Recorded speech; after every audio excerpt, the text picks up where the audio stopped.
udara ialah banyaknya uap air yang terkandung di udara. Salah satu akibat dari kelembapan udara ini datang dari uap air laut, uap air sungai, uap air danau, serta makhluk hidup dan tumbuhan. Awan adalah sekumpulan tetesan air atau kristal es yang terbentuk di atmosfer akibat proses kondensasi uap air. Terdapat beberapa proses terbentuknya awan, yakni evaporasi, pendinginan udara, kondensasi, dan juga yang terakhir terbentuknya awan. Nah, ada beberapa jenis awan. Yang pertama ada cirrus, yang kedua ada cumulus, yang ketiga ada stratus, dan yang keempat ada awan nimbus. Angin adalah udara yang bergerak yang memiliki tekanan udara maksimum dan tekanan udara minimum. Angin dapat diukur dengan alat anemometer. Nah, di sini ada dua jenis angin, yaitu angin musim dan angin lokal. Angin musim seperti angin pasat dan angin muson. Dan angin lokal seperti angin lembah, angin gunung.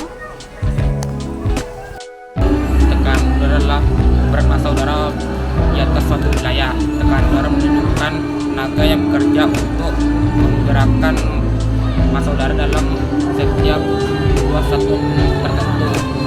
Kalau digunakan untuk mengukur tekanan udara adalah barometer.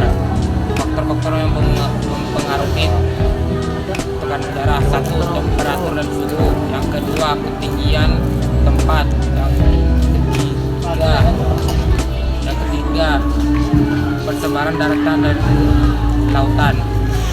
Ada dua jenis tekanan udara, yaitu tekanan udara vertikal. Tekanan udara vertikal dipengaruhi atau dibatasi oleh ruang dan waktu. Sedangkan tekanan udara horizontal adalah tekanan udara yang dipengaruhi oleh suhu udara. Pengertian curah hujan. Curah hujan adalah presipitasi, yaitu air yang jatuh ke permukaan bumi dalam bentuk cair seperti hujan atau padat seperti salju dan air es. Menggunakan alat ukur yang disebut rain gauge, ombrometer, dan pluviometer. Ciri-ciri curah hujan yaitu curah hujan tinggi, kelembapan udara tinggi, awan dan kabut, gerimis ringan hingga hujan deras. Selanjutnya tipe-tipe curah hujan, yaitu ada tiga. Yang pertama, tipe ekuatorial, yaitu terjadi karena pergerakan zona konvergensi antar khatulistiwa yang mengikuti pergerakan semu matahari. Yang kedua, tipe monsun, yaitu terjadi karena dipengaruhi oleh angin musiman, khususnya angin musiman barat yang membawa kelembapan dari Samudra Hindia. Yang ketiga, tipe lokal, yaitu terjadi karena dipengaruhinya oleh kondisi lingkungan fisik setempat, seperti adanya bentang perairan sebagai sumber kelembapan dan pegunungan tinggi sebagai daerah tangkapan hujan.